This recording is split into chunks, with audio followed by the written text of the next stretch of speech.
Bon, alors, aujourd'hui, on va faire en fait un petit peu des maths, mais j'espère que vous avez déjà vu l'essentiel de ce qu'on va rappeler là en début de ce cours, justement en cours de maths. Vous avez en principe commencé les espaces de Hilbert, et donc vous savez ce que c'est qu'une forme hermitienne, une base orthonormée, un opérateur adjoint? Non? Bon, je vais faire des petits rappels en essayant d'aller un peu droit au but par rapport à ce dont on aura besoin en physique quantique. Et puis, avec cette structure hermitienne, donc, on aura tout ce qu'il faut pour construire vraiment l'espace des états d'un système quantique, et y compris les opérateurs qui sont associés aux grandeurs physiques. Donc on va voir que chaque grandeur physique peut être associée à un opérateur. On va construire en fait les opérateurs en se servant de la structure hermitienne de l'espace des états. Et puis du coup après on aura tout ce qu'il faut pour vraiment faire l'étude de notre premier système quantique, un qubit, un système élémentaire à 2 niveaux. Donc on pourra enfin démarrer l'étude d'un vrai système quantique. Oui ? Par exemple, l'opérateur hamiltonien, c'était proposé de l'opérateur cinétique également potentiel. Oui, mais non, oui, mais on n'en est pas là. On n'en est pas là du tout. On va pas parler tout de suite d'opérateur hamiltonien. Alors, donc c'est toujours le même chapitre en fait, mais c'est un grand 4. Donc structure hermitienne.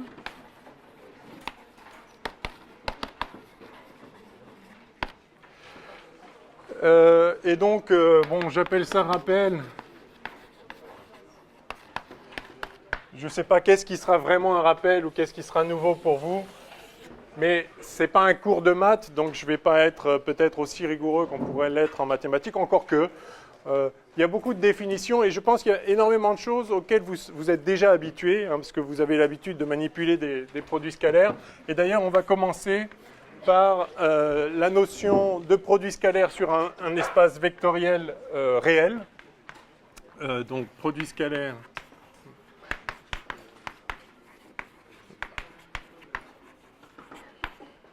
sur un R espace vectoriel.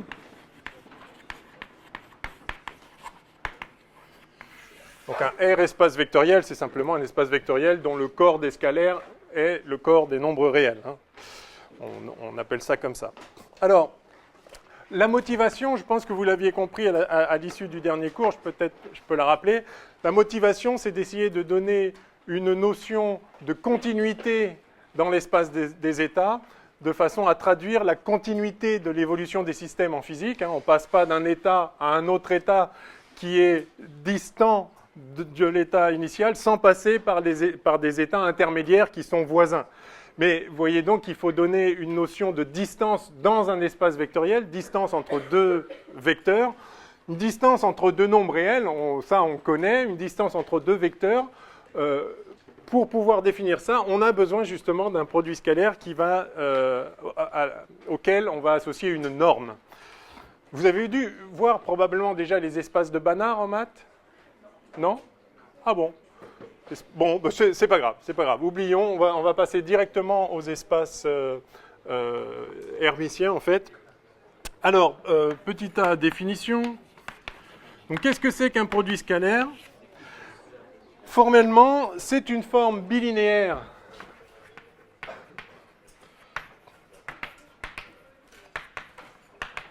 symétrique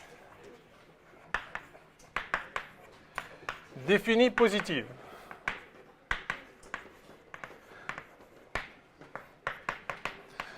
Alors là, j'ai aligné 5 mots qui ont tous un sens précis mathématiquement.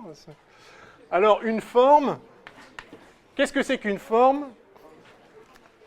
C'est une application de l'espace vectoriel, croix lui-même, dans R. On appelle forme à chaque fois qu'on forme, c'est le cas de le dire, qu'on forme un réel. Donc, je vais la noter F, cette forme. C'est une forme, donc, enfin, c'est une application. Alors, l'espace vectoriel, je vais le noter E, voilà. c'est une application de E croix E, pardon, dans R, c'est-à-dire dans le corps des scalaires, qui a deux vecteurs quelconques U et V de cet espace vectoriel, associe son image, bien sûr, f de uv, qui est donc un nombre réel. Donc vous prenez deux vecteurs, vous en faites un réel. Donc standard pour le produit scalaire, vous avez deux vecteurs, faites le produit scalaire des deux vecteurs, ça vous donne un nombre. Bien, donc ça c'est une forme. La définition d'une forme, c'est que vous formez un réel, ou si c'était un C espace vectoriel, vous formez un complexe. Alors, bilinéaire. Alors, bilinéaire, ça veut dire que c'est deux fois linéaire. Ça veut dire que c'est linéaire en les deux variables ici. C'est linéaire par rapport à la première variable et linéaire par rapport à la deuxième variable. C'est-à-dire que si vous faites f de u et de w plus... Oh, je vais même aller directement... Allez, oui. V plus lambda w, où lambda est un réel. D'accord? Donc ça, c'est un vecteur, ça, c'est un vecteur. Et bien ça, c'est égal à f de uv plus lambda f de uw. OK, donc c'est linéaire par rapport à la deuxième variable. Et c'est aussi linéaire par rapport à la première variable, c'est-à-dire f de u plus lambda v w, c'est égal à f de uw plus lambda f de vw. OK? Donc, forme bilinéaire, symétrique. Qu'est-ce que ça veut dire symétrique? Bah, simplement, si vous intervertissez l'ordre des vecteurs, ça ne change rien, c'est symétrique. F de uv, c'est égal à f de vu. Donc voilà pour le symétrique. Positive, ça veut dire que quel que soit u, à chaque fois c'est quel que soit u et v, et là quel que soit lambda dans R, enfin bon, quels que soient les vecteurs considérés, quel que soit u, f de uu, le produit scalaire de u avec lui-même, donc ça c'est à nouveau un nombre, et bien ce nombre qui est un nombre réel, en fait, il est positif. Positif ou nul. Donc voilà, forme bilinéaire symétrique positive et définie positive, ça veut dire que, donc la définie maintenant, ça veut dire que si f de uu égale 0, alors u égale 0. C'est-à-dire que le produit scalaire d'un vecteur avec lui-même, c'est toujours positif, et c'est toujours positif ou nul, et ce n'est nul que si le vecteur est nul. N'importe quel vecteur qui n'est pas le vecteur nul a un produit scalaire avec lui-même qui est donc strictement positif. Si u différent du vecteur nul, je vais le noter u indice E, le vecteur nul, ce n'est pas le nombre 0, c'est le vecteur nul de l'espace E, alors f de uu est strictement positif. Voilà. OK, donc ça, c'est une forme bilinéaire symétrique définie positive. Et donc, enfin, c'est les propriétés standards d'un produit scalaire typiquement euclidien dans un R espace vectoriel. Et alors, on peut associer à n'importe quelle forme linéaire de ce type-là, on peut lui associer une norme.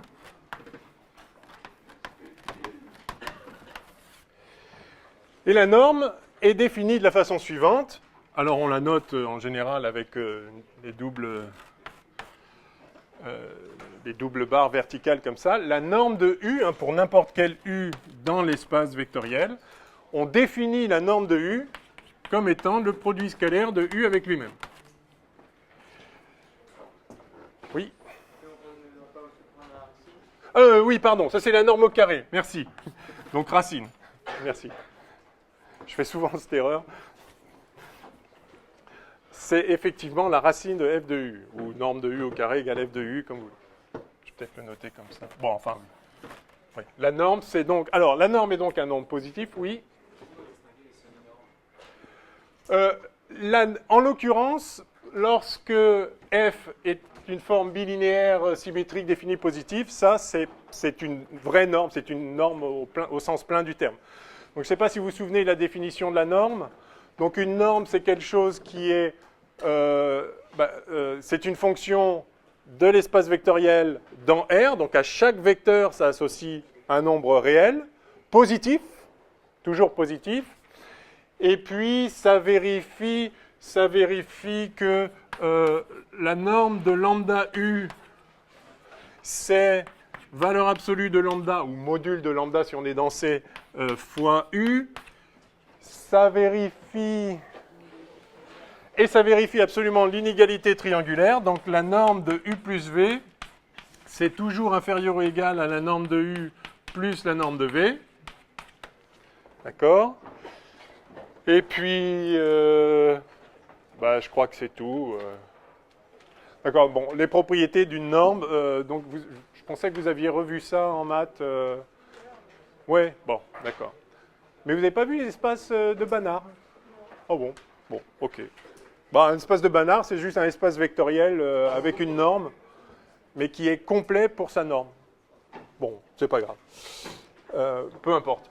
Donc, à chaque fois qu'on a une forme, un produit scalaire, une forme bilinéaire comme ça, on peut former une norme, et donc ça c'est bien pratique. Ça veut dire qu'on peut effectivement attribuer un nombre à chaque vecteur, et du coup, évidemment, on peut, si vous avez deux vecteurs U et V, vous pouvez regarder la norme de U moins V, et ça va vous donner la distance entre U et V. Hein, c'est ça l'idée, d'accord ? Alors, ensuite, il y a une notion d'orthogonalité.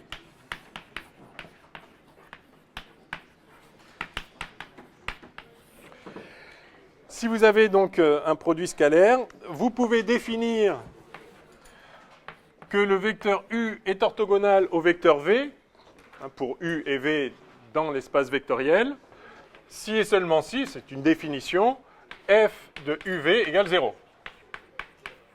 D'accord ? C'est ça que veut dire être orthogonal. Alors vous noterez que je n'ai pas mis des flèches là sur les vecteurs, parce que, bon, peu importe. Si l'espace vectoriel est un espace vectoriel qui peut se rattacher à l'espace géométrique, en général on met des flèches, j'avais commenté ça.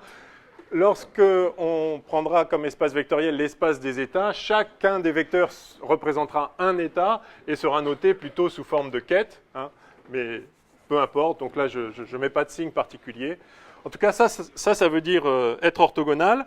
Et du coup, si vous avez un sous-espace A qui est une partie de E, donc un sous-ensemble de E, donc un ensemble de vecteurs parmi tous les vecteurs de E, on peut définir la partie orthogonale à A, et on note A orthogonale, comme l'ensemble des vecteurs U de E, tel que, quel que soit V dans A,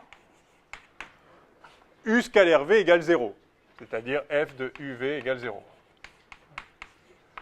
Donc la partie orthogonale à une certaine partie, à un certain ensemble de vecteurs, c'est l'ensemble de tous les vecteurs qui sont orthogonaux à tous les vecteurs de la partie en question.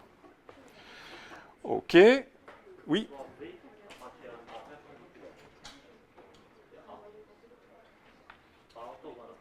Oui, c'est l'ensemble des U, tel que pour tous les V qui sont dans A, U est orthogonal à V.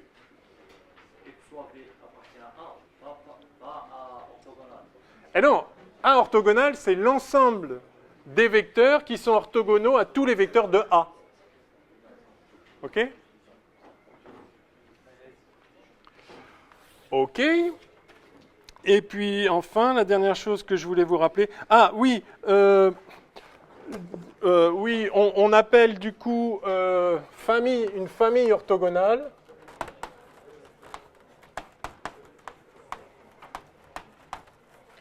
Alors une famille orthogonale de vecteurs, donc U1, U2, UN, donc je vais annoter comme ça, UI pour I appartenant à un certain ensemble d'indexation.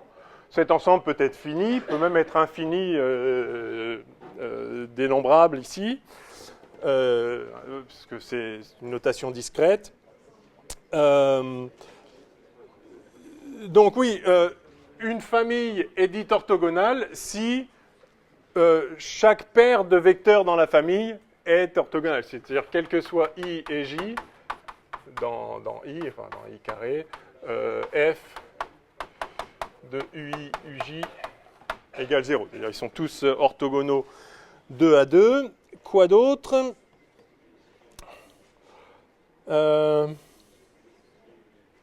Alors, en dimension finie, il existe toujours des bases même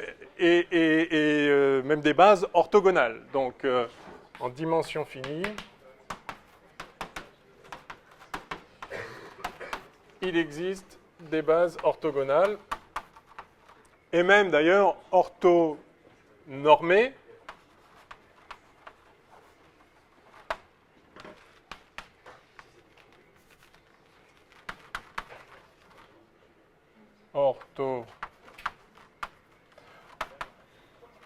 Une base orthonormée, c'est simplement une base orthogonale dont tous les vecteurs sont de norme 1. Si vous avez une base orthogonale, il suffit de diviser par la norme de chacun des vecteurs et maintenant vous avez une base orthonormée. Donc il n'y a évidemment pas de difficulté à ça. Alors en dimension infinie, c'est un petit peu plus délicat, mais on verra ça en temps voulu. Donc il existe, ok. Alors vous connaissez le procédé de Gram-Schmidt pour orthonormaliser n'importe quelle famille libre? Ouais. Bon, donc je ne reviens pas là-dessus, très bien, vous savez comment obtenir des bases orthonormées. Alors, on va maintenant écrire... Allez, on va utiliser les 3 tableaux. On va écrire l'expression des vecteurs dans une base orthonormée. Donc, j'en suis à combien, là? Petit quoi? Je suis perdu déjà. Petit d.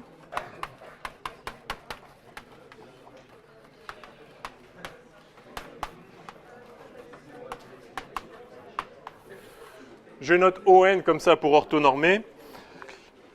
Alors, par définition d'une base, chaque vecteur de l'espace peut être décomposé sur la base, comme on dit. Donc, quel que soit U dans l'espace, si donc je vais prendre une base orthonormée que je vais noter EI, I égale 1 à n, par exemple en dimension n.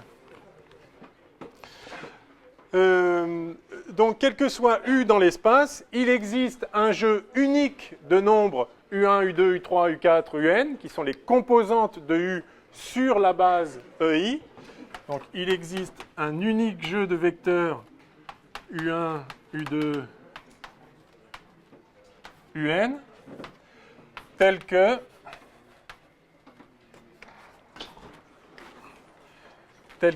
U égale somme sur I des UI EI. D'accord? Somme sur I égale 1 à n. Somme de I égale 1 à n. D'accord? Donc ça, c'est la décomposition standard d'un vecteur sur une base. C'est la définition d'une base. C'est parce que c'est une base que chaque vecteur peut être décomposé de façon unique sur cette base. Oui? Ouais.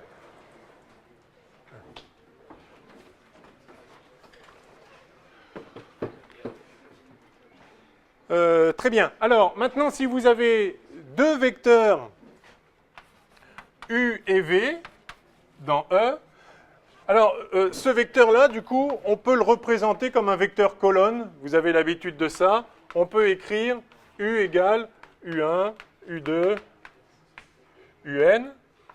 On fait ça très couramment. Alors, on appelle ça un vecteur colonne, c'est le vecteur U, mais cette collection de nombres en elle-même n'est pas un vecteur, c'est une collection de nombres. Mais enfin, on peut représenter n'importe quel vecteur qui appartient à l'espace par une collection de nombres et on décide de les mettre verticalement comme ça. C'est juste une convention et on appelle ça un vecteur colonne. Bon. Maintenant, si vous avez deux vecteurs dans E, le premier qu'on peut représenter par un vecteur colonne comme ceci. Je peux monter ça maintenant. Et puis le second qu'on représente comme un vecteur colonne comme ça. Comment écrire le produit scalaire de U et de V? Eh bien, alors vous savez tous comment on fait, mais pourquoi on fait comme ça? Enfin, vous savez tous qu'on fait ça fois ça, plus ça fois ça, plus ça fois ça, Voilà. Pourquoi on fait ça? Mais ça découle tout simplement du fait que EI est une base orthonormée et du fait que F est bilinéaire. Donc, le produit scalaire entre U et V, par définition, c'est F de U, V. Et donc, c'est F de somme sur I des UI, EI, somme sur J des VJ, EJ. D'accord? Je prends un indice muet différent, histoire de ne pas avoir de conflit de notation. Et là, je vais simplement développer ce produit scalaire linéairement par rapport à la première variable et linéairement par rapport à la deuxième variable. J'ai une forme bilinéaire, et donc ceci se développe tout simplement en somme sur I des UI et somme sur J des VJ F de EI, EJ. D'accord? Là, j'ai une somme de n termes. Je le développe d'abord linéairement par là. Ça me fait n somme, n produits scalaires. Et puis, à nouveau, j'ai une somme de n termes. Et ça fait donc n fois n, n au carré, produit scalaire comme ceci. Et maintenant, si EI, si l'ensemble des EI est une base orthonormée, alors ça, par définition, ça veut dire que f de EI, EJ, c'est delta IJ ou delta IJ, la notation, le symbole de Kronecker, vous connaissez tous, hein, ça vaut 1 si c'est le même vecteur, si I égale J, donc chacun a une norme 1, une norme au carré égale 1, donc une norme 1, et si I est différent de J, eh bien ça fait 0, puisqu'ils justement ils sont orthogonaux, c'est une base orthonormée. Donc ceci, ce n'est rien d'autre que delta IJ, et par conséquent, quand on fait le produit de ces sommes, ou cette somme de produits, puisque c'est distributif, on obtient des termes 0, sauf quand I égale J. Et donc, en fait, ceci est égal à somme sur I des UI VI. Et donc, c'est bien la règle standard, U1 fois V1, plus U2 fois V2, plus U3 fois V3, plus UN fois Vn. Donc, vous voyez que c'est juste une conséquence de la bilinéarité du produit scalaire.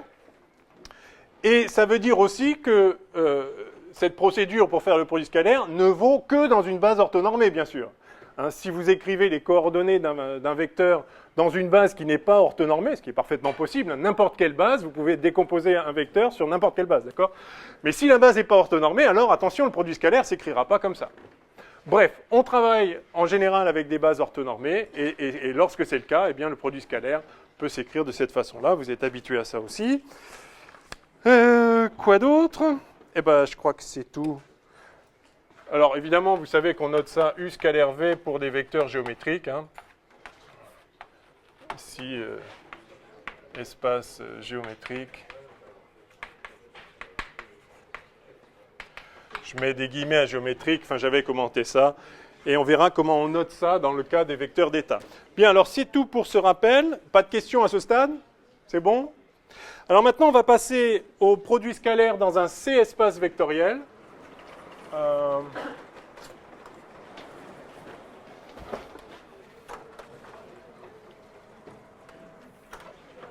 Ah, j'étais optimiste là.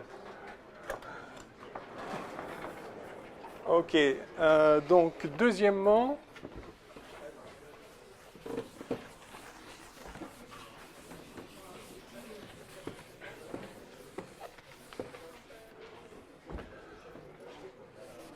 Alors, le produit scalaire va s'appeler hermitien. Donc, deuxièmement, produit hermitien, cette fois sur un C espace vectoriel. Qu'est-ce qui change lorsqu'on est dans un espace vectoriel sur C, c'est-à-dire dont les scalaires sont des nombres complexes maintenant, et non plus simplement réels? Alors, définition, je vais calquer je vais dérouler les définitions exactement comme... dans le cas réel. Donc, définition.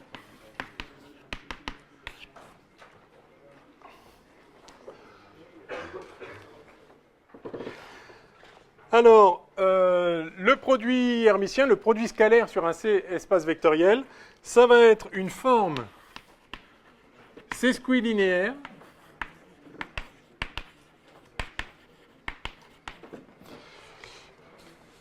hermitienne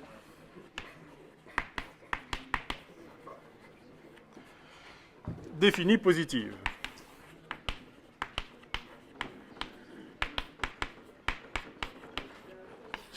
Alors à nouveau, voilà 5 mots qui ont un sens technique, exactement analogue à ce qu'on a vu pour le produit scalaire sur un R espace vectoriel. Alors forme, ça veut toujours dire pareil. Donc vous avez une fonction qui prend 2 vecteurs et qui fait un nombre. Alors je ne vais pas la noter F, cette fois je vais la noter H, H comme hermitien. Et donc H est une forme, c'est-à-dire que c'est une application de E croix E, alors dans C maintenant, ça fait un nombre complexe, qui à tout vecteur UV, enfin à toute paire de vecteurs UV de l'espace, associe l'image donc de U et de V par H. Alors attention, il y a un ordre, hein, H de UV, voilà, et ça, c'est donc un nombre complexe, très bien. Donc voilà une forme, ceci est une forme, 2 vecteurs. Alors, sesquilinéaire, en latin, sesqui, ça veut dire 1,5. Alors, c'est linéaire et demi. Dans R, on avait une forme bilinéaire. Elle était 2 fois linéaire, linéaire par rapport à la première variable et linéaire par rapport à la seconde. Cette fois, on a une forme qui est linéaire par rapport à une variable et semi-linéaire par rapport à l'autre. 1 plus une 1,5, ça fait sesqui. Alors, comment ça marche ? Donc, sesquilinéaire, donc H de UV, ça va être linéaire par rapport à cette variable-là, et ça va être semi-linéaire par rapport à celle-ci. Alors, le choix de laquelle est linéaire, laquelle est semi-linéaire, c'est complètement arbitraire. En physique, tout le monde utilise ce choix-là. En maths, pas toujours, suivant les communautés, des gens préfèrent l'autre. Enfin, préfèrent, ça n'a aucune importance, il faut juste s'y tenir, évidemment, sinon ça change les choses. Mais donc, vous inquiétez pas, en physique, je pense, dans tous les bouquins que vous pourrez trouver, c'est cette convention qui sera adoptée. Donc, on va l'adopter aussi, bien sûr. Alors, linéaire, dans la deuxième variable, ça veut dire que H de U et de V plus lambda W, eh bien, c'est H de U, c'est H de UV plus lambda H de VW. Mais semi-linéaire par rapport à la première, ça veut dire que H de U plus lambda V W, quel que soit U, V, W dans l'espace et quel que soit lambda dans C, on est d'accord ? Oui. Ah, merci. H de U, W, merci. Et donc, semi-linéaire par rapport à la première variable, ça veut dire que c'est comme si c'était linéaire, donc c'est H de U, W plus lambda H de VW, sauf que c'est semi-linéaire, et là, c'est pas lambda, c'est lambda étoile. C'est ça que ça veut dire. Et lambda étoile, évidemment, c'est le complexe conjugué de lambda. Hein.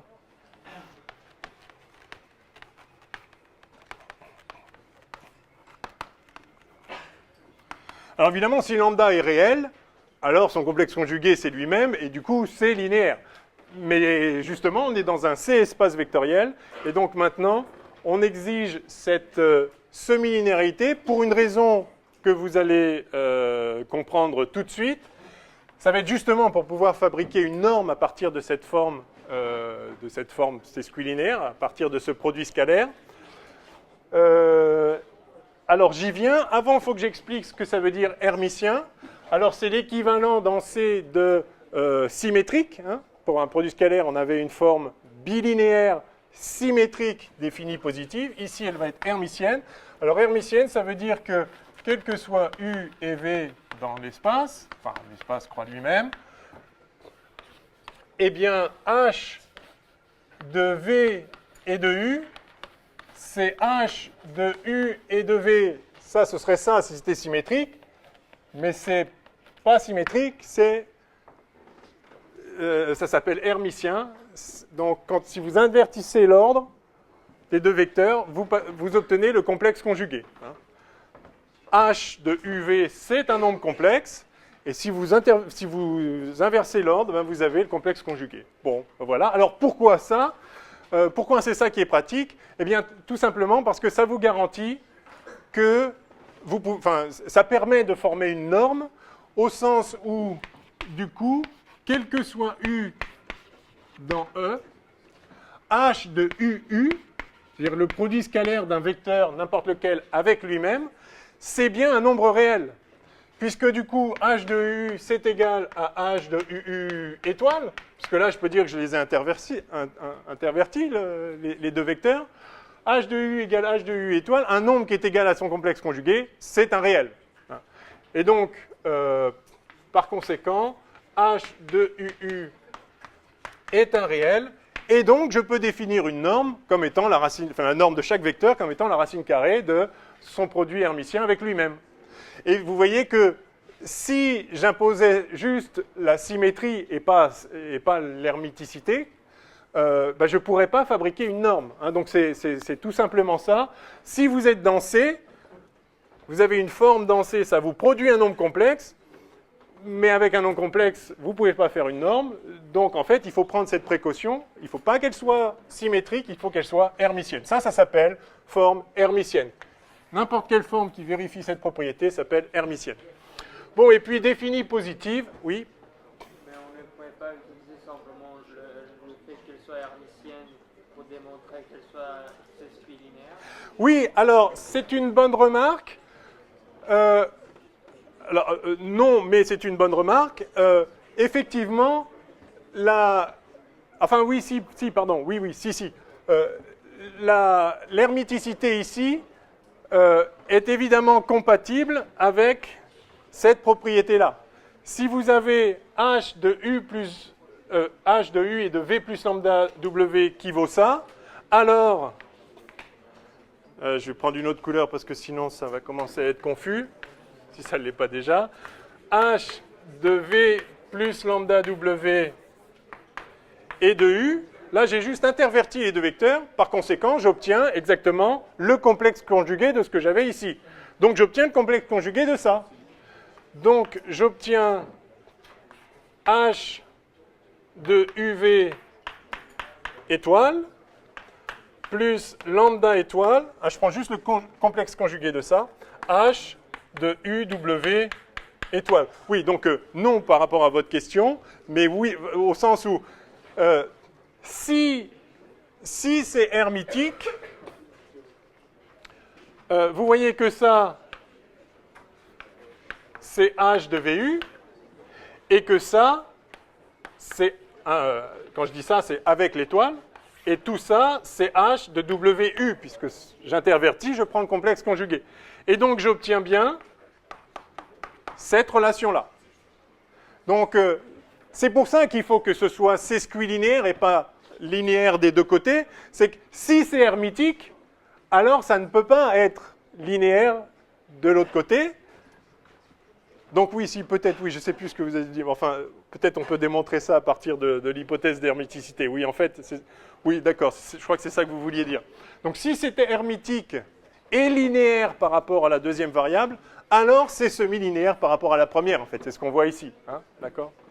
Donc voilà pourquoi, il ne faut pas être choqué du fait que ce n'est pas complètement linéaire. Si, c'est complètement linéaire, mais on est dans C, donc si on veut une norme, on a une propriété d'hermiticité qui, par conséquent, se traduit par une semi-linéarité à gauche, d'où l'appellation sesquilinéaire. Bon, et puis pour définir positive, c'est exactement pareil que dans le cas réel. Un positif, ça veut dire que H de UU est supérieur ou égal à 0, quel que soit U. Alors, notez bien que ceci n'est possible que parce que H de U est garanti à être dans R. Parce que sinon, un nombre complexe positif, ça ne veut rien dire. Hein. Encore une fois, d'abord, il n'y a pas de relation d'ordre dans C.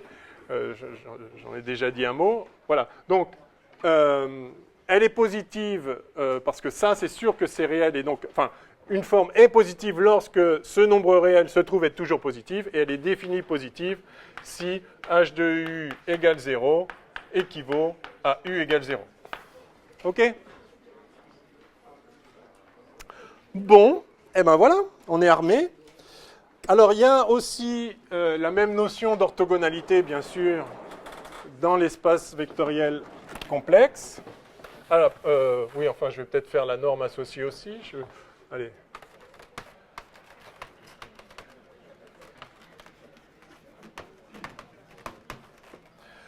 bah en fait, j'aurais rien dû effacer du tout. Je remplace f par h. Et voilà. Donc on peut définir une norme de la même façon. C'est une bonne norme qui vérifie l'inégalité triangulaire, qui est bien nulle que si le vecteur est nul, qui est bien... Enfin, si, ah oui, si, quand même, effectivement, on peut vérifier que norme de lambda u, par définition, je vais la mettre au carré, norme de lambda u au carré, c'est norme de h de lambda u, oui, c'est intéressant de voir ça. Alors, norme de lambda u, enfin, h de lambda u, le produit scalaire de lambda u avec lui-même. Eh bien, c'est linéaire à droite, semi-linéaire à gauche. Donc ça fait lambda étoile, lambda, h de uu. N'est-ce pas? Et lambda étoile, lambda, c'est le module de lambda au carré.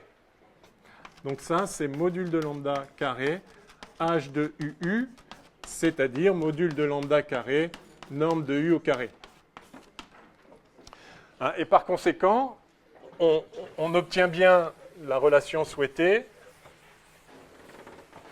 à savoir que la norme de lambda u, c'est le module de lambda fois la norme de u.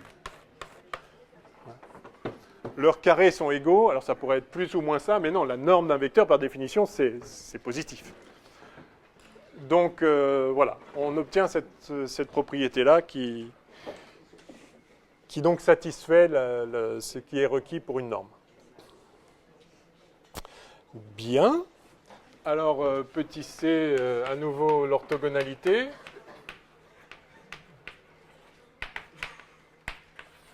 Donc pareil, hein, on dit que deux vecteurs sont orthogonaux si leur produit scalaire hermitien, donc U est orthogonal à V, si leur produit scalaire hermitien est nul. C'est une définition. Et de la même façon, il y a la notion de famille orthogonale. Donc une famille orthogonale, c'est un ensemble de vecteurs qui sont orthogonaux 2 à 2. Et il en découle la notion de base orthogonale. Puis de base orthonormée. Hein, si c'est une base, donc une famille libre et génératrice, une base, hein, et dont chacun des dont l'ensemble des vecteurs est, dont deux vecteurs quelconques de cette famille sont orthogonaux l'un à l'autre, et base orthonormée si la norme de chacun est égale à 1, donc à 1. Donc à nouveau, le procédé de Gram-Schmidt fonctionne très bien pour obtenir des bases orthonormales dès lors que orthonormé. On dit normal ou normé, peu importe, orthonormé, on va dire. Orthonormé, c'est mieux, je pense. OK. Je vais peut-être... Oui, je vais quand même vous rappeler le principe de Gram-Schmidt, parce que ça va nous permettre d'introduire l'opérateur de projection orthogonale qu'on va retrouver plus tard, donc c'est pas un mal. Comment on fait pour orthonormer une base qui n'est pas orthonormée? Si on a une base, on va faire ça à 2 dimensions, vous allez voir, ça va vous rappeler le principe. Si vous avez 2 vecteurs comme ça qui constituent une base, alors là je me mets dans des vecteurs géométriques, dans un R espace vectoriel euclidien, mais c'est juste le principe est toujours le même. Vous avez un vecteur un vecteur E1 et un vecteur E2. C'est une base, non, je vais les appeler U et V peut-être. Si, allez, E1, E2. C'est une base, mais elle n'est pas orthogonale. Comment je fais pour avoir orthogonale? J'en prends une, par exemple, celle-là, elle me va bien, et puis je veux le vecteur orthogonal. Alors, comment je vais fabriquer? En fait, je voudrais ce vecteur-là. Voilà, si je prends E1 et ce vecteur-là, j'ai maintenant une base orthogonale. Et ce vecteur-là, c'est quoi? Eh bien, alors, là, il y a ce que j'appelle le projeté orthogonal de E2 sur E1. Et ensuite, ce vecteur-là, c'est E2 moins son projeté orthogonal.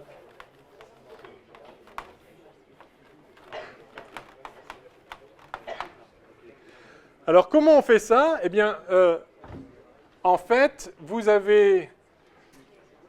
Alors, ce vecteur... pardon, oui, c'est ça. Celui-là, je vais l'appeler E'2, d'accord? Comment on fabrique ce vecteur? Ben justement, on voit que... Ben, je vais vous l'écrire, en fait, et vous allez voir que c'est bien lui. Le projeté orthogonal sur E1, en fait, d'un vecteur quelconque, de E2 ou de n'importe quoi, ça, c'est en fait, alors, c'est H de U et de E1 fois E1 sur H de E1, E1. Est-ce que vous voyez ça? Oui. Ce ne sera pas dans ce cas parce qu'on a un problème avec la symétrie. Il ne sera pas plutôt E en U. C'est la même chose. Il n'y a pas de différence. Oui, c'est une bonne question.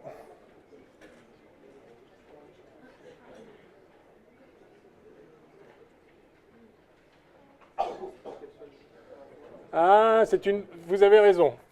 Vous avez raison. On va le vérifier tout de suite.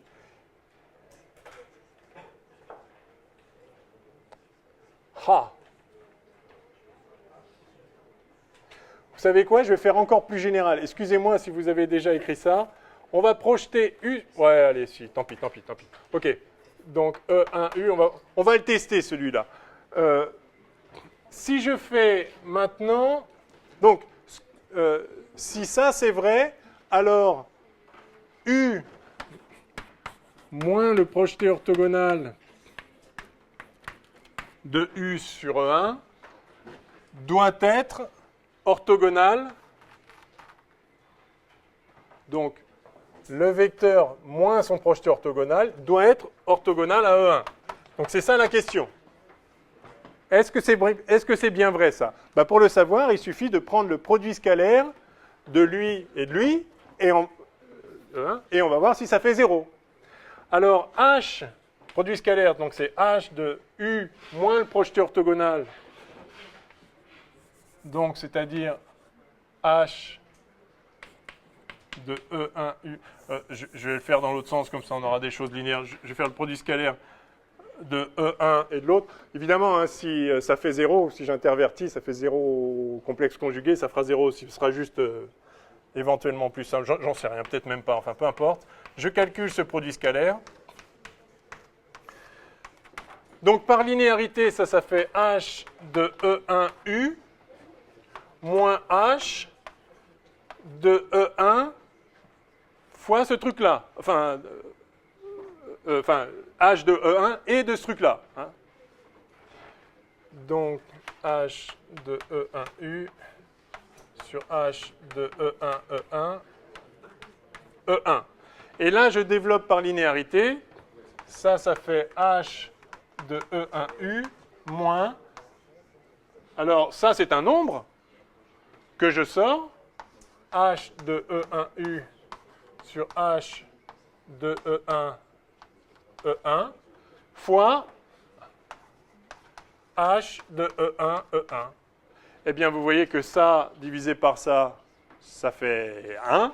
Et donc, j'ai bien H de E1U moins H de E1U. Et ça fait bien 0. Donc, effectivement, ce vecteur est orthogonal à l'autre. OK? Donc, on a vu que la projection orthogonale d'un vecteur sur E1, c'est H de E1U sur H de E1, E1. Alors ça fait 1 si le vecteur est déjà normé. Hein. Donc c'est juste, en fait, la composante... Enfin, c'est le produit scalaire de E1 avec U fois E1. Donc la composante ici, c'est justement le produit hermitien. Alors, il faut faire attention, là, on est dans R, donc on le voit comme ça, comme la longueur projetée, c'est le produit scalaire. Dans C, il faut faire attention, parce que ce nombre-là peut parfaitement être complexe, Mais enfin, l'idée géométrique est la même.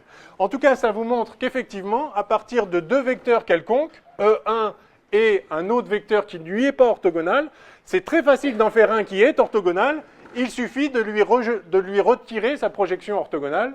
Et du coup, maintenant, lui moins lui est bien orthogonal au vecteur d'avant.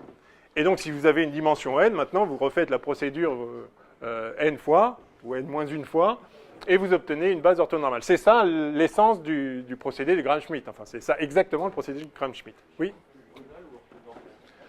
Alors, là, pour l'instant, c'est orthogonal, c'est-à-dire c'est bien orthogonal. Maintenant, si ce n'est pas de norme 1, vous divisez par la norme, et maintenant, c'est de norme 1. Donc, voilà.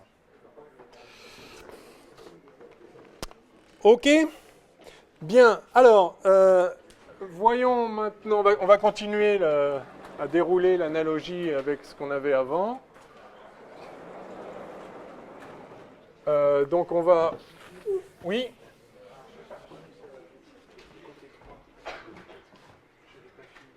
Ah, j'efface pas ça, c'est ça?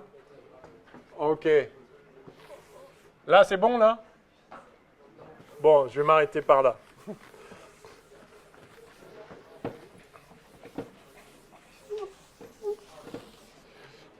Donc, qu'est-ce que je voulais dire? Oui, l'expression dans une base orthonormée, donc petit d.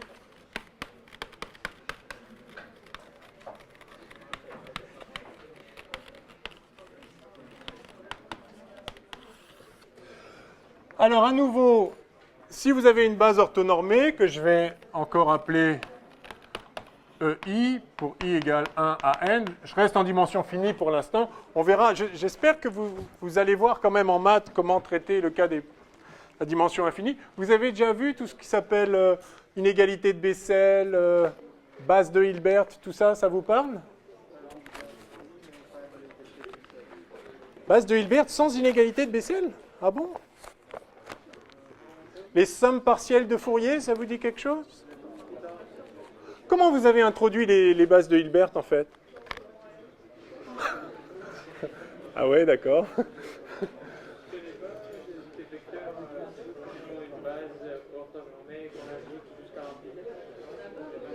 Oui, mais bon, j'en dirai un mot. Sinon, vous pouvez aussi regarder le cours de maths que j'ai donné l'an dernier sur ma chaîne YouTube. Parce que j'ai traité en détail les espaces de Hilbert, donc avec des notations qui sont les mêmes, évidemment, comme je faisais le cours de maths et le cours de physique quantique. Peut-être ça pourra vous aider si vous avez un doute, parce que je ne vais pas pouvoir tout reprendre, évidemment.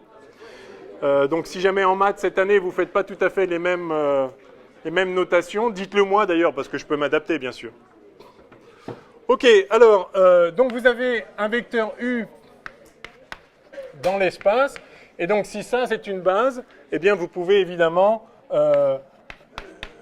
décomposer le vecteur U sur la base en question.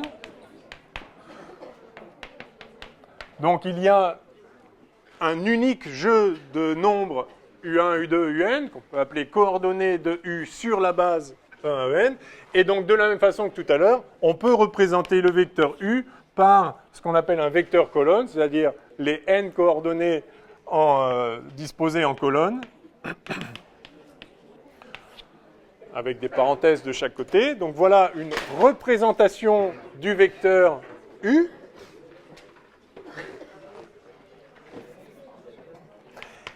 Et maintenant, alors si vous en avez un autre vecteur, maintenant un vecteur V, V1, V2, Vn, comment écrire à partir de ces coordonnées le produit hermitien, le produit scalaire dans C entre U et V? Eh bien, comme tout à l'heure, on va simplement utiliser la sesquilinéarité du produit hermitien pour écrire que ceci est égal à H de somme sur I des UI EI et de somme sur J des VJ EJ. D'accord? Et donc, par sesquilinéarité, je développe... Alors, à gauche, c'est semi-linéaire. À droite, c'est pleinement linéaire. Enfin, et donc ça fait somme sur I des UI étoiles ici, semi-linéaire à gauche, fois somme sur J des V, pardon, c'était un J ici, des VJ H de EI EJ. C'est clair pour tout le monde, hein? J'ai juste développé par linéarité. La somme ici devient, enfin, le produit scalaire de la somme, c'est la somme des produits scalaires. Et là, le produit scalaire de la somme, c'est la somme des produits scalaires, mais avec le coefficient étoile, complexe conjugué. Et donc, alors si la base est orthonormée, ça, ce n'est rien d'autre à nouveau que delta IJ. Le produit hermitien de EI avec EI, c'est 1, mais de EI avec EJ, J différent de I, c'est 0, donc ça nous fait delta IJ. Et donc ça, ce n'est rien d'autre que la somme sur I des UI étoiles VJ. D'accord? Donc on vient de trouver l'expression du produit scalaire à partir des composantes dans une base orthonormée, et uniquement dans une base orthonormée, bien sûr.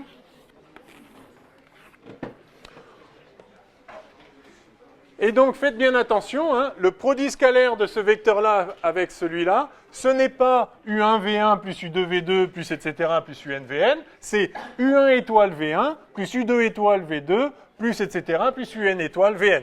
D'accord? Parce que ça doit être c'est squilinéaire, enfin c'est semi-linéaire à gauche. Oui? Et VI, merci. Yes. OK? Oui? Ouais.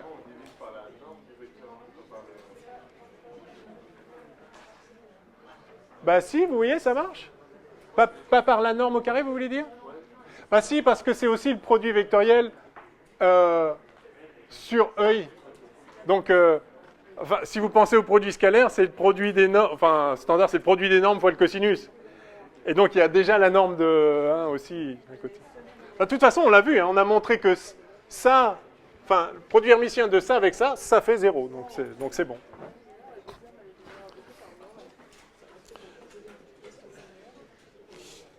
OK. Alors,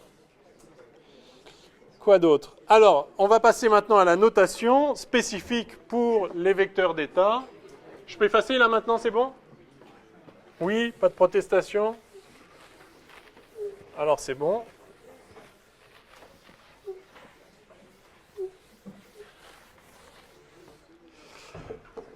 Alors, notation, petite notation. Alors, dans un espace, dans l'espace des états, on a vu que, par convention, on représentait les vecteurs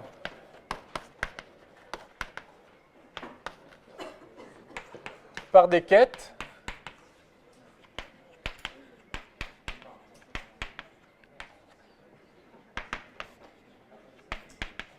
Donc on appelle ça des quêtes. Et donc vous avez par exemple le vecteur U, vous avez le vecteur V. Et pour simplifier les notations, et ça a plein d'autres vertus formidables, on va adopter la notation de Dirac, dont j'ai déjà parlé, qui consiste à écrire le produit hermitien entre le vecteur U et le vecteur V. Alors, on n'abandonnera pas toujours cette notation, parce que des fois, c'est utile de l'écrire comme ça pour certaines démonstrations, mais donc, on note ceci, donc le produit hermitien du vecteur U avec le vecteur V, le vecteur d'état U avec le vecteur V, le ket U avec le ket V, on le note tout simplement, enfin tout simplement, je ne sais pas, on le note comme ça, U, V. C'est-à-dire que la partie qui est, enfin le premier vecteur, celui du côté duquel c'est semi-linéaire, on le retourne, d'accord? Le ket, on le retourne, on fait ça. Et puis, il y aurait 2 barres, mais on n'en laisse qu'une, parce que ce n'est pas la peine d'être redondant. Il n'y a pas d'ambiguïté. Donc, c'est juste une notation, d'accord? Et ça, on appelle ça un bracket. Alors, Alors normalement, bracket, il doit y avoir un C. Bracket, ça veut dire crochet en anglais, tout simplement. Donc on met U et V entre crochets. On le sépare par une barre pour qu'on voit bien c'est lequel qui est crocheté avec lequel. Mais donc voilà comment ça s'appelle. Et donc Dirac a eu l'idée d'appeler ça quête et d'appeler ça bras. Du coup. Alors ça peut vous paraître idiot, c'était un clin d'œil, un jeu de mots si vous voulez au début, sauf qu'en fait c'est extrêmement pratique. Cette notation est vraiment, vraiment ultra pratique, on verra pourquoi tout à l'heure, et puis de toute façon à l'usage vous verrez qu'on ne peut plus s'en passer tellement c'est bien. Et oui, ok, c'est un jeu de mots débile, mais voilà, pourquoi pas après tout. Ça permet de savoir de quoi on parle. Si on dit soit le quête psi, on sait qu'on parle d'un vecteur d'état de l'espace de Hilbert. Et puis soit le bras U, eh bien on sait aussi de quoi on parle. Alors ce bras, on va voir tout de suite qu'il a... Enfin, on peut le considérer en fait comme une entité en lui-même. C'est-à-dire, donc ça c'est un bras. Ça se lit bras U. Donc ça, on dit que c'est le bras U, et ça, on dit que c'est le quête V. Enfin, quand on le lit, on dit ça, le quête V, le bras U, voilà. Alors ce bras a une propriété, enfin, c'est pas n'importe quoi, c'est un objet mathématique qui est en fait une forme linéaire qui agit sur les vecteurs. Alors on va voir ça tout de suite. Je regarde juste si j'avais pas autre chose à vous dire avant. Si, j'avais autre chose à vous dire avant. Ok, alors...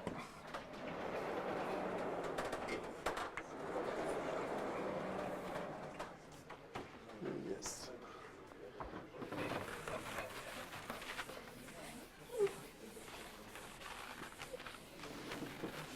Oui?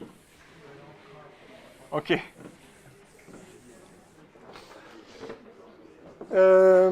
Donc, ce que j'avais à vous dire, oui, c'est que, donc on a vu qu'on pouvait représenter le vecteur V par ses coordonnées dans une base orthonormée, comme ça.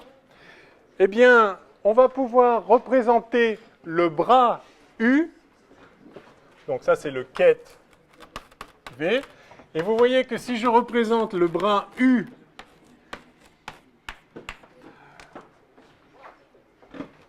comme une liste de nombres, mais une liste de nombres non plus en colonne, mais en ligne, je peux écrire U comme ceci, U1 étoile, U2 étoile, UN étoile.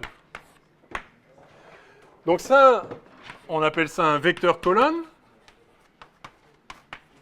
Enfin, cette écriture-là s'appelle écriture vecteur-colonne. Évidemment, il s'agit juste de désigner le vecteur U, qui est un vecteur d'état, enfin, qui est ce qu'il est. Et ça, sans surprise, on va se référer à cette écriture-là comme à un vecteur ligne. Alors attention, on appelle ça vecteur ligne, mais ce n'est pas un vecteur en vrai. Hein. C'est pas un vecteur, c'est un bras. On va voir que c'est une forme linéaire. Mais enfin, on peut appeler ça comme ça. Ça permet de se rappeler que si on l'écrit via ses composantes dans une certaine base, eh bien, il faut mettre ces composantes en ligne. Et faites bien attention qu'il y a ici les étoiles. Hein, c'est le complexe conjugué des coordonnées. Donc, pour le vecteur U pouvait être représenté par ces coordonnées comme ça. Pardon, ça c'est le quête U. Et quand vous passez du quête au bras, vous faites basculer le vecteur colonne en vecteur ligne et vous mettez le complexe conjugué de chacune des coordonnées. Alors pourquoi ça? Ben, je peux effacer là maintenant? C'est bon? Non? Non? Bon. OK. L'avantage, c'est qu'on peut voir la notation bracket UV comme le produit de cette matrice-là par celle-là. Parce que ça, finalement, c'est une matrice. C'est une matrice qui a une ligne et n colonnes. D'accord?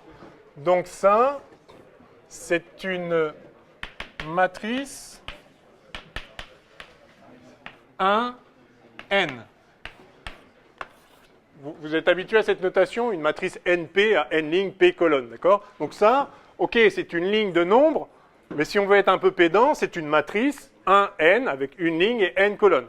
Et ça, ce vecteur colonne, eh bien en fait, c'est une matrice n1 avec n lignes et une colonne. C'est pas faux.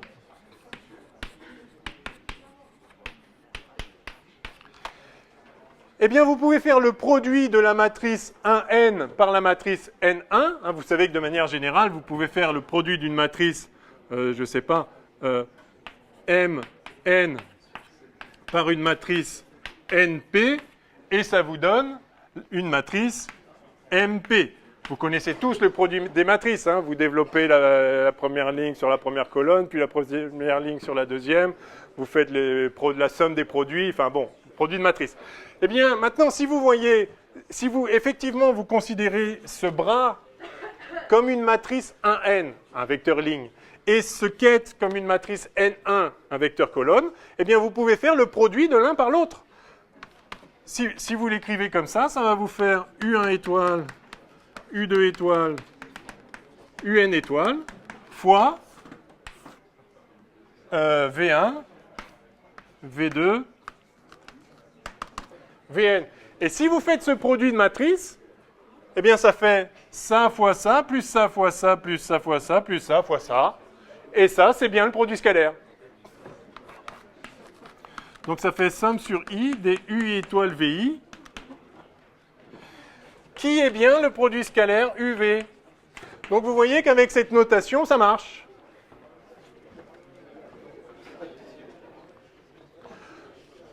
Donc un quête, c'est un vecteur colonne, c'est une matrice N1, et un bras, c'est un vecteur ligne, c'est une matrice 1N. Et vous voyez donc que si vous appliquez un bras à un quête, appliqué au sens où on applique un opérateur à un vecteur en faisant le produit de la matrice qui représente l'opérateur avec le vecteur pour obtenir un autre vecteur, eh bien si vous appliquez le bras U au quête V, vous obtenez le produit scalaire entre U et V. D'accord? Donc, cette notation qui, au départ, était juste une astuce pour l'écrire gentiment, en fait, pourquoi elle est si puissante et pourquoi elle marche, vraiment, c'est parce que, en fait, derrière cette notation se cache un outil mathématique parfaitement légitime qui est une matrice, et cette écriture-là, qui n'était encore une fois qu'une façon de noter les choses, en fait, elle peut s'interpréter vraiment comme le produit de ça et de ça. C'est ça fois ça au sens du produit des matrices. Et donc, c'est extrêmement puissant parce que du coup, toutes les règles sur le produit des matrices vont pouvoir s'appliquer à la manipulation des bras et des quêtes. Parce que, en particulier, vous savez que le produit des matrices... Alors attention, le produit des matrices n'est pas commutatif, ça c'est sûr. Par contre, il est associatif. Si vous avez une matrice A fois une matrice B fois une matrice C, ça a un sens parce que vous considériez A fois B fois C ou A fois B fois C, ça donne pareil. Et donc, vous pouvez écrire A fois B fois C. Et donc, en physique quantique, on va pouvoir aligner des formules avec des bras, des quêtes, des opérateurs, dès lors que le produit matriciel est possible, c'est-à-dire que quand vous avez une certaine matrice Mn, la matrice d'à côté, elle a le même nombre de lignes que l'autre avec le nombre de colonnes, donc vous pouvez faire le produit matrice. Dès lors que ça c'est possible, vous allez pouvoir aligner des opérateurs, des bras, des quêtes, et ça fonctionnera, ça aura un sens qui ne sera pas juste une façon de noter les choses, mais qui sera véritablement le produit d'opérateurs ou de vecteurs ou de formes linéaires représentées par les bras, les quêtes, etc. OK? Bon, enfin, on va voir très rapidement avec les opérateurs comment ça fonctionne. Je vais donc juste faire un commentaire sur les formes linéaires. On est peut-être bien à un petit 3. Donc à partir de maintenant, on va rester dans C. On va vraiment considérer l'espace des états. Ouais. OK. 3, forme linéaire.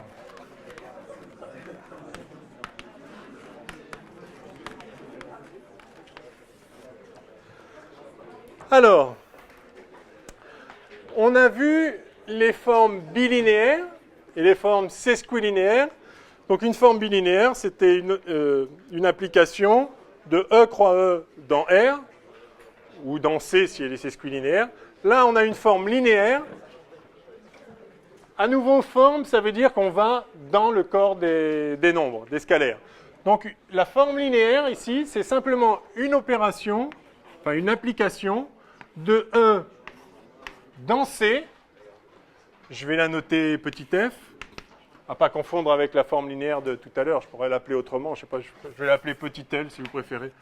On va dire qu'elle est linéaire. Donc une forme linéaire qui, alors l'idée c'est qu'à chaque vecteur de l'espace, vous attribuez un nombre. Hein. Donc vous avez L de U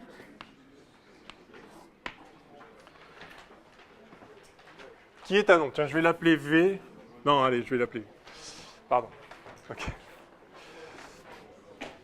J'anticipe, mais après je vais me perdre, donc c'est pas grave. U donne L de U, et donc L de U est dans C.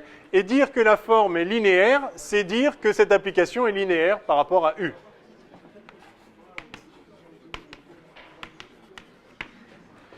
Linéaire, c'est-à-dire que quel que soit quel que soit V, W dans l'espace et quel que soit lambda dans C, eh bien on a L. Si j'aurais pu l'appeler U et V, pardon. L de U plus lambda V qui vaut L de U plus lambda L de V. D'accord ? Une forme linéaire, toute bête, toute gentille. C'est une application de l'espace dans C.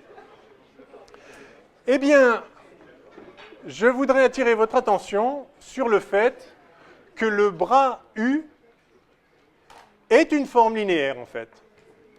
Si vous regardez bien, si vous considérez le U, là, comme un objet que vous pouvez appliquer à n'importe quel vecteur, et c'est le cas, puisque U appliqué à n'importe quel vecteur V, c'est une application qui est parfaitement bien définie, ça donne précisément le produit scalaire entre U et V, un produit hermitien, puisqu'on est dans C. Et donc, voilà, je vais le dire ça comme ça. Donc, je pourrais l'appeler théorème, ce serait bien pompeux, je vais juste l'affirmer. Mais on va le montrer tout de suite. Le bras U est une forme linéaire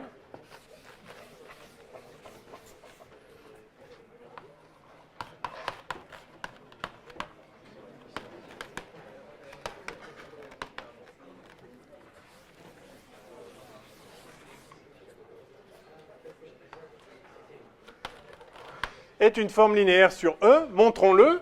Ben oui, évidemment, U appliqué à V, en fait, ce n'est rien d'autre que H de U et de V, et H de U et de V est linéaire par rapport à la deuxième variable. Donc évidemment, en fait, on pourrait le noter comme ça, c'est H de U, point ici.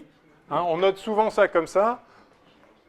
Le bras U, en fait, ce n'est rien d'autre que le produit scalaire de U avec le vecteur sur lequel on l'applique. D'accord ? Et donc ça, bien évidemment, c'est linéaire, puisque le produit hermitien est linéaire par rapport à la deuxième variable. D'accord ? Donc, le bras U, c'est en fait un opérateur qui prend un vecteur et qui donne le produit scalaire de U avec le vecteur.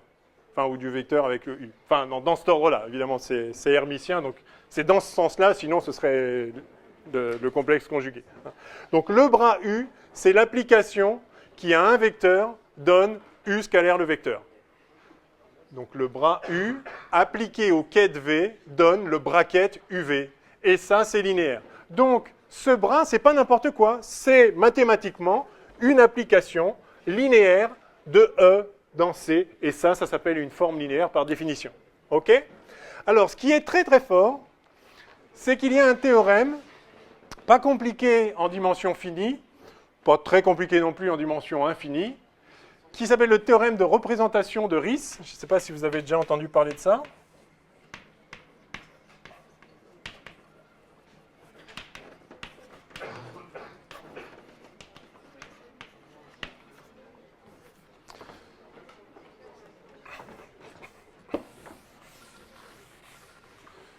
pas trop comment on prononce ça, j'ai toujours entendu dire Ries. Je crois qu'il est hongrois, Ries. Je sais pas comment. Bon, bref. Théorème de représentation de Ries, qui dit qu'en fait, donc, toutes les applications produits scalaires avec un vecteur sont des formes linéaires. Et ce que dit le théorème, c'est que toutes les formes linéaires sont en fait des produits scalaires avec un vecteur particulier.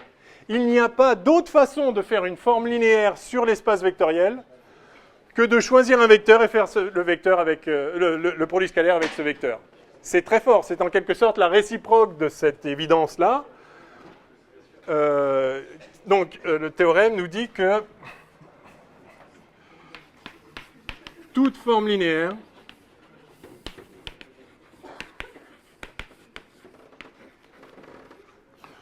alors en dimension infinie, je vous dis, il faut faire un petit peu attention, mais on ne va pas s'en préoccuper pour l'instant. Toute forme linéaire sur E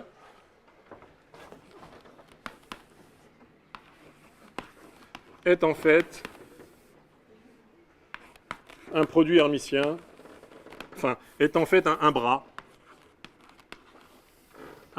U, je vais le noter autrement, je n'ai pas un bras A pour un certain vecteur A.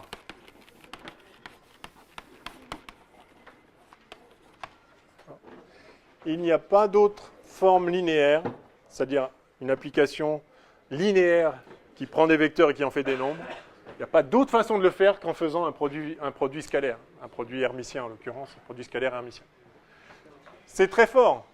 Ça veut dire en plus qu'il y a, de toute façon, il n'y a pas tellement de choix. Si vous voulez donner une structure à votre espace vectoriel, c'est cette structure-là qui est la bonne. Enfin, ça correspond à notre intuition pour comparer des vecteurs, de faire de produits scalaires l'un sur l'autre qui va vous donner produit scalaire de deux vecteurs qui vous donne en gros la composante de l'un sur l'autre ou de l'autre sur l'un. Enfin, toutes ces choses avec lesquelles on est extrêmement familier en géométrie standard se généralisent en fait à n'importe quel espace vectoriel. Et donc, c'est tout à fait naturel.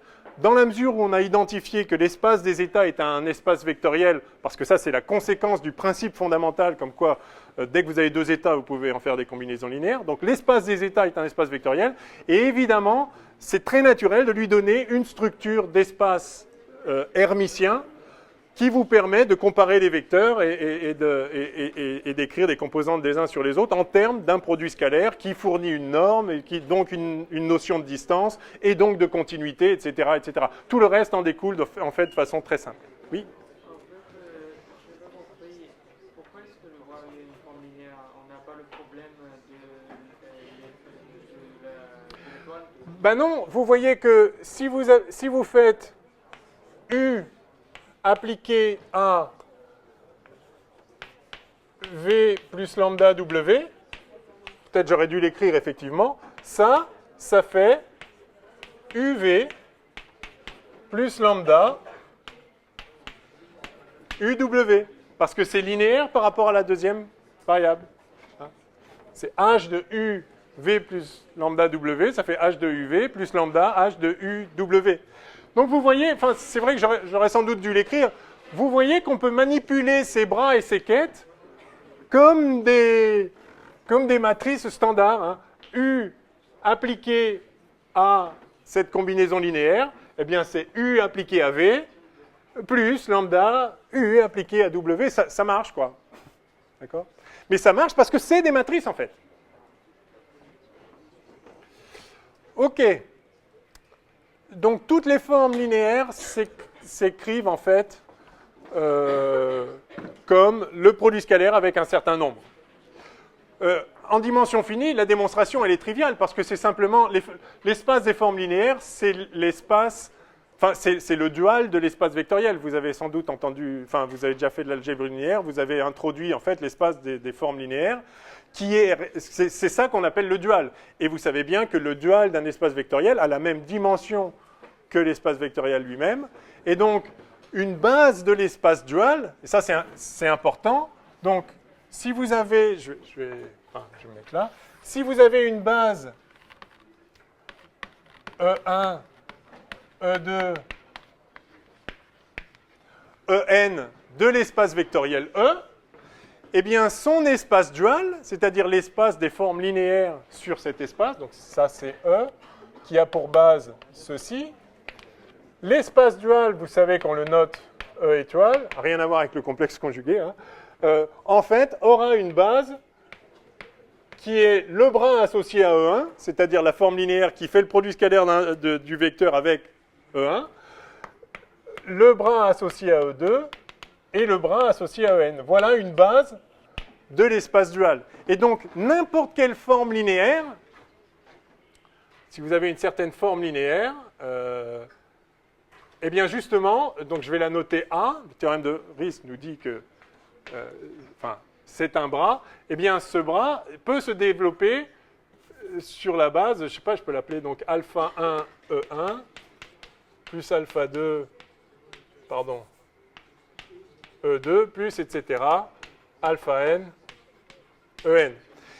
Et là, ça donne effectivement tout son sens à la notation vecteur ligne. C'est que si vous avez U qui est somme des UI EI, pardon, U, le ket U, qui est, donc vous pouvez le décomposer sur la base, c'est une base orthonormée, peu importe, c'est une base, vous pouvez le décomposer. Eh bien, comment s'écrit le bras U? Eh bien, dans cette base-là de l'espace dual, de l'espace des formes linéaires, il va s'écrire, sans surprise, donc somme de I égale 1 à N, somme de I égale 1 à N. Il va s'écrire comment, d'après vous? UI étoile. Absolument. UI étoile, EI. Donc, ceci est la représentation du vecteur U dans la base des EI E1, E2, En. Et ceci est la représentation du ket associé à U dans la base des bras associés, dans la base bras E1, bras E2, bras En. D'accord? Yes? Bon, on reviendra sur ça dans la mesure où on va manipuler beaucoup, évidemment, les bras et les quêtes. Mais ce qui est important de retenir là, c'est donc qu'à chaque bras correspond, pardon, à chaque quête correspond à un bras, et ce bras, ce n'est rien d'autre que l'application qui fait le produit scalaire avec le quête en question. Et il n'y en a pas d'autre, donc c'est génial. Il n'y a pas d'autre façon de faire des applications linéaires que de faire un produit scalaire avec quelque chose. Ok, alors passons maintenant aux opérateurs. Alors j'ai plus de craie blanche, c'est un peu pénible. Allons-y.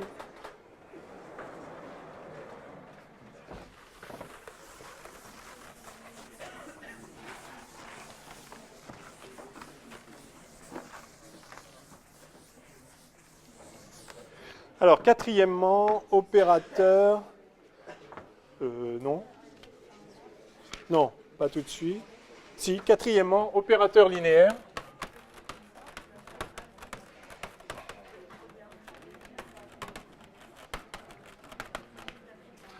Alors, on va continuer nos rappels qui ne sont pas toujours forcément des rappels. Je ne me rends pas compte exactement tout ce que vous avez fait, mais ça, je pense que vous l'avez vu.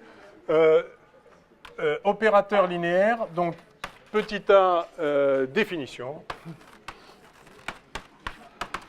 Qu'est-ce qu'un opérateur linéaire? Alors, je vais le noter A. Et on va prendre l'habitude, donc on fera ça toute l'année, vous ferez ça, j'allais dire, toute votre vie, enfin aussi longtemps que vous jugerez utile de faire de la physique quantique, c'est-à-dire jusqu'à votre mort, et même les vies suivantes, probablement. Donc les opérateurs, on va leur mettre des chapeaux au-dessus. C'est une façon de se souvenir qu'il s'agit d'un opérateur. Alors, un opérateur, c'est une application de l'espace dans lui-même. Hein, donc ça prend un vecteur, ça fait un autre vecteur, très bien. Et elle est linéaire, enfin, l'opérateur est linéaire si l'application est linéaire. Donc à chaque quête U, ça va donner donc A de U. Alors le A de U, on va en fait le noter AU, juste pour éviter des parenthèses inutiles, enfin, pas inutiles, mais un peu lourdes. Donc, quand on écrit AU, c'est en fait l'opérateur A appliqué à U. Et dire qu'il est linéaire, évidemment, c'est dire que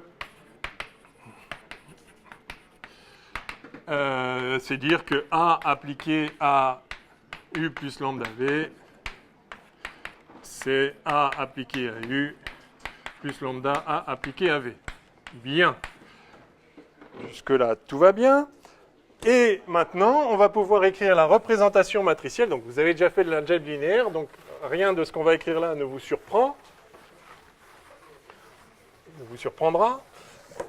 Du moins, j'espère. Donc, petit b.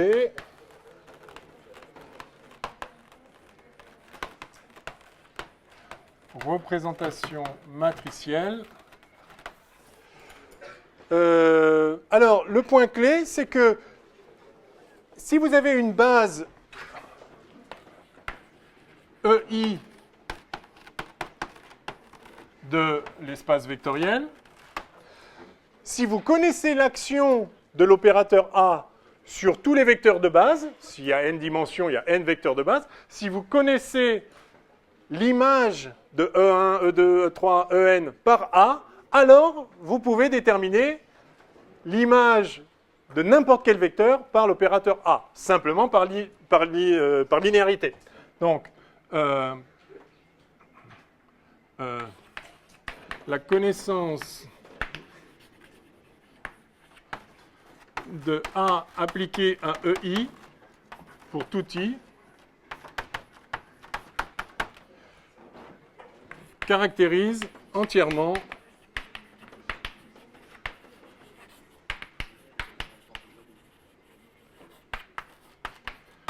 l'opérateur A. Pourquoi? Parce que par linéarité, si vous partez d'un vecteur U, d'un quête U, qui est somme de UI, EI, donc vous développez le vecteur sur la base EI,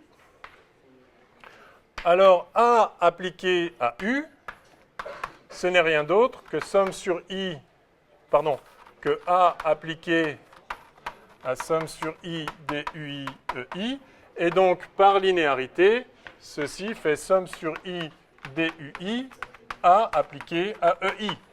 Donc si vous connaissez tous les A appliqués à EI, vous connaissez tous les A appliqués à U, quel que soit U. D'accord ?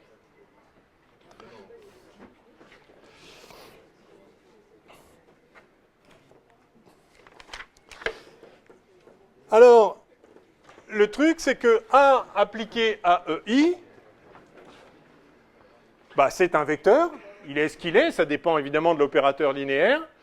Il est ce qu'il est, mais je peux le développer lui-même sur la base.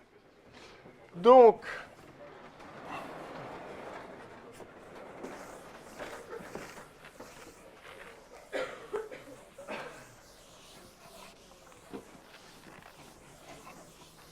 ouais, ok. Donc, A appliqué à EI appartient à l'espace lui-même, et donc, il existe des coefficients A, I, J, un unique ensemble de coefficients A, I, J, pour J égale 1 à N, tel que A appliqué à EI, c'est en fait la somme des A, I, J, EJ, pour J égale 1 à N. Quel que soit I. Pour toute I, l'image de EI, elle est quelque chose, et je peux le développer sur les EJ. Donc, A de EI s'écrit comme ça pour un certain jeu de vecteurs AIJ, et ceci pour chacun des vecteurs EI. Oui?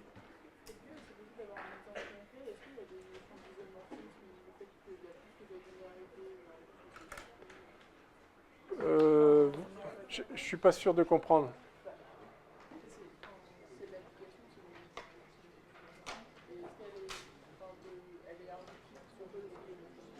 Alors, non, l'application, elle peut être très complexe, mais ce qui limite les possibilités, c'est le fait qu'elle soit linéaire. Donc, il y a des tas d'applications qui pourraient ne pas être linéaires. D'accord ? Je peux imaginer une application qui prend un vecteur et qui fait un autre truc de façon non linéaire. Je peux définir des tas, enfin, vous pouvez imaginer des tas d'applications possibles qui ne seront pas linéaires. Mais on va se restreindre aux applications linéaires parce que la physique est linéaire. Une application, un exemple d'application non linéaire ?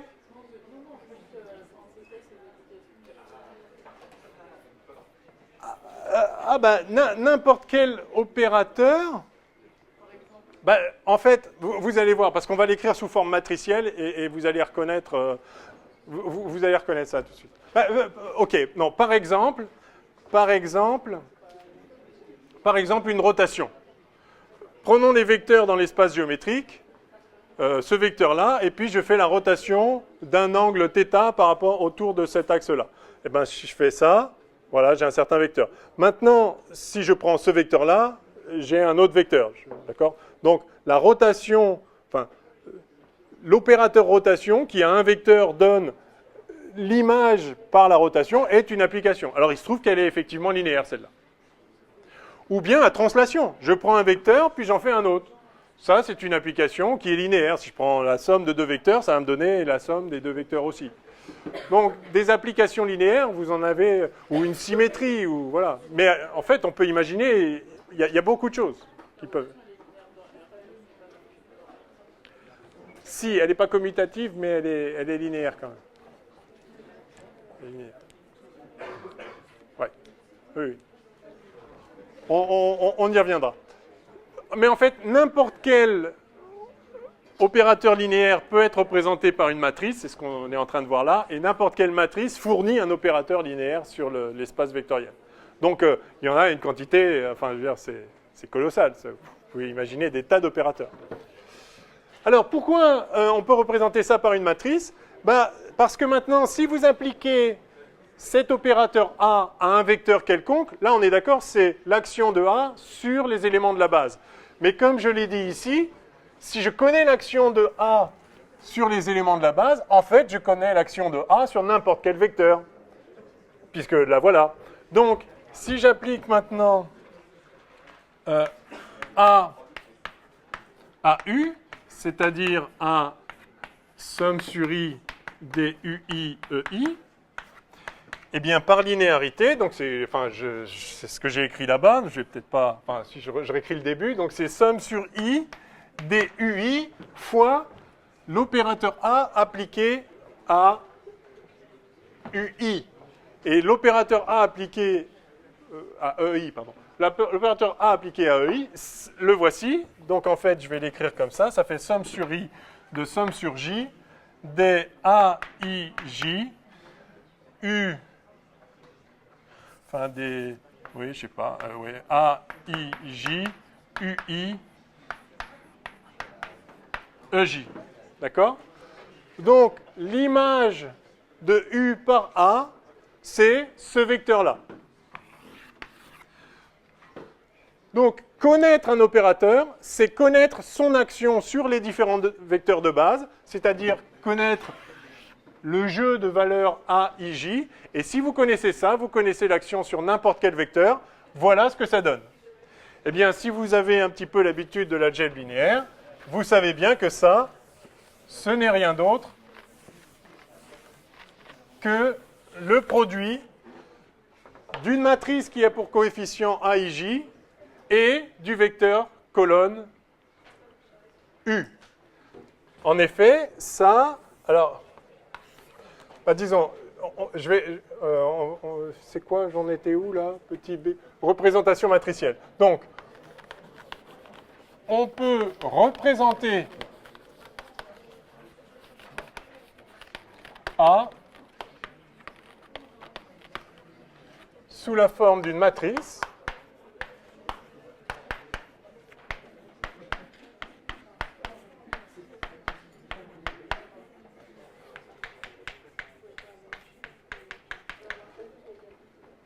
Alors, comment? Eh bien, vous faites donc A1, 1, A1, 2, A1, N, A2, 1, A2, 2, A2, N, AN1, ANN.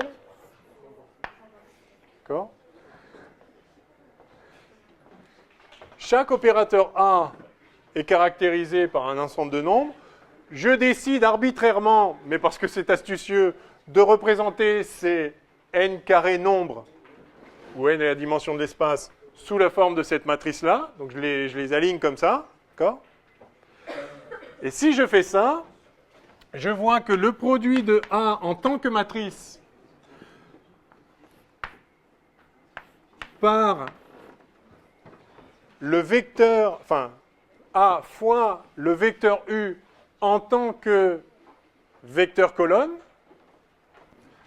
ça me donne effectivement A11, A12, etc., A1n, AN1, ANN, je n'écris pas tout, fois U1, U2, enfin, fois le vecteur, pardon, U1.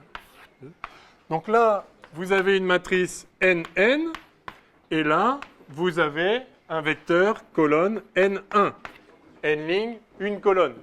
Et effectivement, on peut faire un produit de matrice comme ça, puisque le nombre de lignes, le nombre de colonnes de l'un du premier est égal au nombre de lignes du second. Et donc ça nous fournit une matrice N1 qui n'est rien d'autre qu'un vecteur colonne. Et effectivement, si vous effectuez ce produit matrice fois vecteur, vous savez bien, avec les règles de multiplication, enfin la convention de multiplication, vous faites ça fois ça, plus ça fois ça, plus ça fois ça, plus ça fois ça, et ça va vous donner la première ligne. Première ligne fois première colonne, ça vous donne le chiffre que vous mettez à première ligne et à première colonne. Et donc ça fait A1, 1, U1, plus A1, 2, U2, etc., plus A1, N, UN. Et puis pour la deuxième ligne, vous faites la deuxième ligne fois la colonne, et ça vous donne A2, 1, U1, plus A2, 2, U2, etc., plus A2N, UN. Et puis ici, donc, AN1, U1, plus, etc., plus ANN, UN. Et ceci est un vecteur qui est précisément, si vous regardez, vous avez ici, à la ligne I, vous avez une somme des A, I, J, UJ. Eh bien, c'est exactement ça.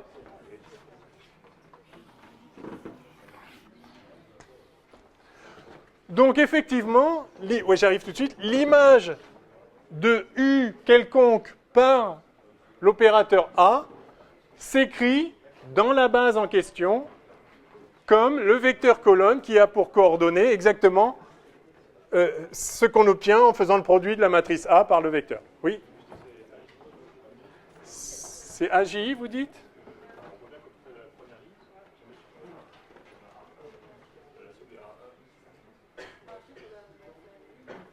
Ah, c'est JI là, c'est ça? Oui, merci. Donc corrigez bien, je l'ai mis à l'envers ici.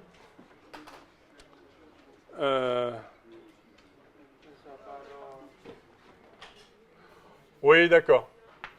Bon, excusez-moi, corrigez-le ici.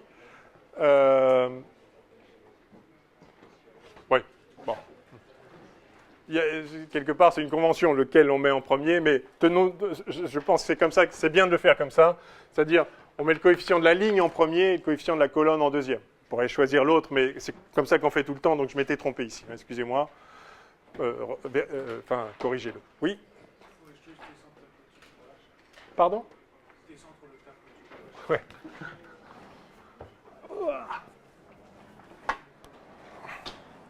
Ok, donc, là, j'ai juste refait l'algèbre linéaire que vous avez vu en long et en large au cours de vos études, j'espère. Donc, j'ai simplement montré que toute application linéaire, effectivement, pouvait se représenter comme une matrice.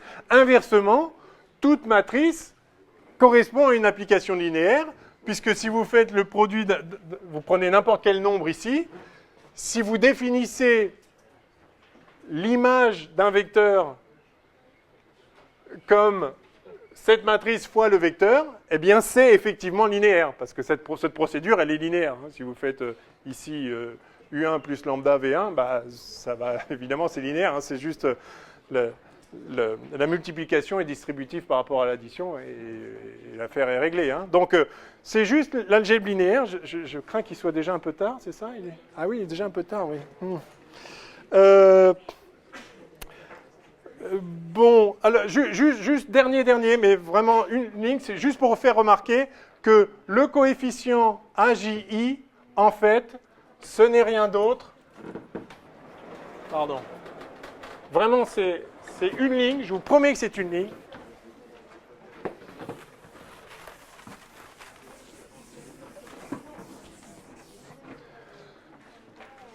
Si vous faites le produit, vous partez de là, et vous faites le produit, donc ça c'est un vecteur. Faites le produit scalaire de ce vecteur par EI. Merde, mais non, ça va être l'inverse. Non, par EJ, c'est bon. OK? Donc si on fait EJ, le produit scalaire de EJ avec le vecteur AEI. Ça se note, bras EJ, AEI. Ben faites-le. Il faut faire EJ, pardon. Oui. Ah. Non. Oui, il faut faire EJ scalaire ça. Voilà. Hein? Ah oui, parce que J est un indice muet. On va faire EK. D'accord? Parce que là, le J, c'est un indice courant, donc il va changer de valeur. Donc je fais EK scalaire AEI. OK? Donc je fais E. Donc c'est égal à EK appliqué à somme sur J de AJI EJ, de J égale 1 à N, d'accord? Et donc ça c'est linéaire, donc ça fait somme de J égale 1 à N de AJI EK EJ. OK? Et voilà, c'est réglé, parce que EK EJ, soit K est différent de J et ça fait 0, parce qu'on a une base orthonormée, soit K est égal à J et ça fait 1. Donc ça, c'est égal à 0 tout le temps, sauf quand K égale J, et du coup ça fait AKI. Et donc, finalement, vous voyez que l'élément de matrice, ça s'appelle comme ça parce que c'est l'élément dans la matrice, l'élément de matrice KI, AKI, c'est en fait EK, le bras EK, fois la matrice A, fois le ket EI. Je vais le réécrire de manière générale comme ça. Si vous faites EI, je change les indices. Ça, voilà, ça c'est en fait AIJ. Voilà, c'est la seule chose que je voulais écrire en prime. Et vous remarquez que ce bras, c'est une matrice 1n, d'accord? C'est un vecteur ligne, vous vous rappelez? Ça, c'est une matrice nn. Et ça, c'est un vecteur colonne, c'est une matrice n1. Et donc, on peut effectivement faire ce produit de matrice. Et par la vertu de l'associativité des produits de matrice, comme je vous disais tout à l'heure, ça a un sens en soi. C'est à la fois, ça, vous pouvez faire ça fois ça, ou bien ça fois ça. Peu importe, ça marche. Et vous voyez qu'effectivement, le nombre de colonnes ici est bien le nombre de lignes d'ici, donc vous pouvez faire ce produit, et le nombre de colonnes ici est égal au nombre de lignes ici, donc vous pouvez faire ce produit. Et ça donne quoi? 1n fois nn fois n1, ça donne 1,1. Une matrice 1,1, c'est un nombre, ça marche.